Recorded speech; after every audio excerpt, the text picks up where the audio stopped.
السلام علیکم ورحمۃ اللہ تعالی وبرکاتہ۔ امید ہے آپ تمام حضرات بخیر و عافیت ہوں گے۔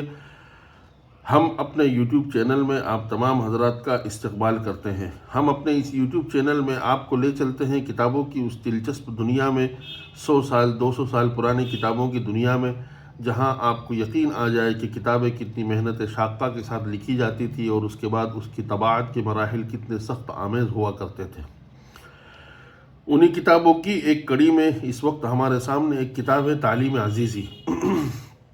تعلیم عزیزی کتاب سن ہجری 1327 میں لکھی گئی ہے اور یہ کتاب مطبع قیومی کانپور کے اندر طبع ہوئی ہے۔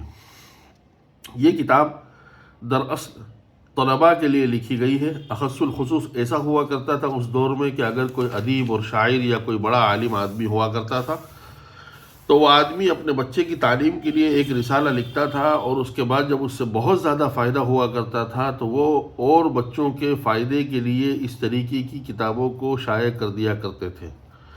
آپ دیکھ سکتے ہیں لکھا ہے الحمدللہ رب العالمین والصلاة والسلام علی سیدنا محمد وآلہ واصحابہ اجمعین۔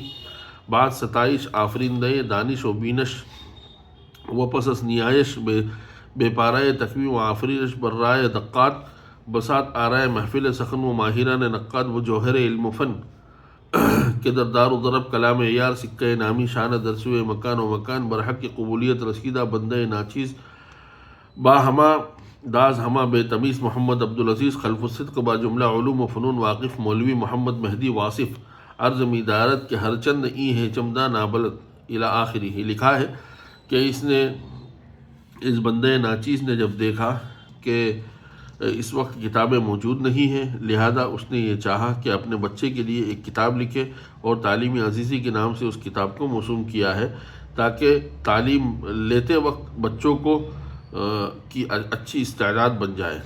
اس کا خلاصہ یہ ہے، لفظی ترجمہ نہیں، اس کا خلاصہ یہ ہے۔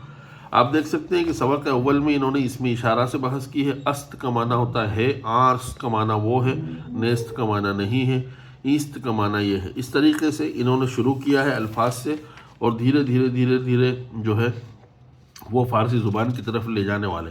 آپ جانتے ہیں کہ ہندوستان میں ہندی زبان سے پہلے دفتر کی اگر کوئی زبان ہوا کرتی تھی تو وہ فارسی ہوا کرتی تھی، اس لیے اس زمانے کے اہل علم اور نوابان اور جو بڑے لوگ ہوتے تھے وہ اپنے بچوں کو خاص طور پر یہ ضروری باور کرواتے تھے کہ وہ فارسی زبان سے آشنا ہو جائے تاکہ اس کو سرکاری جابس میسر ہو جائے۔ سبق دوم میں مختلف چھوٹے چھوٹے جملے بیان کیے ہیں۔ چے کار می کنی یعنی تو کیا کام کر رہا ہے، مشق می کنم میں مشق کر رہا ہوں، اس طریقے سے اس میں الفاظ ذکر کیے۔ سبق سویم میں مصادر کی بحث کی ہے۔ سبق چہارم کے اندر پھر الفاظ استعمال کیے۔ عبداللہ کجا می روی، اے عبداللہ تم کہاں جا رہے ہو؟ بباس از برائے خریدنے رومال می روم، میں بازار جا رہا ہوں رومال خریدنے کے لیے۔ آپ دیکھ سکتے ہیں اس طریقے سے دھیرے دھیرے انہوں نے شروع کیا ہے، اور کتاب کے اواخر میں کم از کم اتنی استعداد بچے کی ہو جایا کرتی تھی کہ وہ کسی خط کو یا کسی سبق کو یا کسی فرمان کو یا جو ہے کسی مغلق فارسی عبارت کو حل کرنے والا آسانی سے بن جائے۔ سبق بستم میں آپ دیکھ سکتے ہیں کہ خط لکھنے کا طریقہ فارسی زبان میں بتایا ہے۔ قبلہ کونین و کعبہ دارین مد ظلہ العالی، بعد آدائے آداب عبودیت و بندگی کے باعث تحصیل تفاخر و مباحات است، معروض رائے آفتاب، یعنی خط کس طریقے سے شروع کیا جاتا ہے الی آخری ہی۔ یہ والدہ کو خط لکھا ہے، یہ والد صاحب کو خط لکھا ہے۔ اسی طریقے سے بہن کو فارسی زبان میں خط لکھنے کا کیا طریقہ ہے، نوکر کو کس طریقے سے خطاب کرنا ہے، نوکر کا جواب کیا ہونا چاہیے۔ اسی طریقے سے آپ پڑھتے چلے جائیں گے تو آپ کو اندازہ ہوگا کہ فارسی زبان، اس کی رنگینی، اس کی آفرینی، اس کی چاشنی آپ کو ان کتابوں میں محسوس ہوگی۔ یہ کتابیں 100-125 سال پرانی ہیں۔ اس زمانے کے جو شرفاء ہوا کرتے تھے، نوابان ہوا کرتے تھے، وہ کسی طریقے سے یہ چاہتے تھے کہ ان کے بچوں کو زبردست فارسی آ جائے، اور آج اس دنیا سے فارسی ناپید ہو چکی ہے۔ حالانکہ اگر مسلمانوں کی عظمت رفتہ اگر ہمیں تلاش کرنا ہے تو ان کے لیے بہت ضروری ہے کہ وہ فارسی زبان کو جانیں، فارسی زبان کو پہچانیں۔ اس وقت تو مدارس اسلامیہ سے فارسی زبان کا بھی اخراج ہو چکا ہے، لہذا ضروری ہے کہ جو لوگ تاریخ میں، ادب میں، تفسیر میں، فقہ میں، کلام میں اگر کتابوں سے فائدہ اٹھانا چاہتے ہیں، خاص طور پر 400-500 سال پہلے علماء کی، تو ضروری ہے آپ کے لیے کہ آپ فارسی زبان میں اچھی دسترس پیدا کریں۔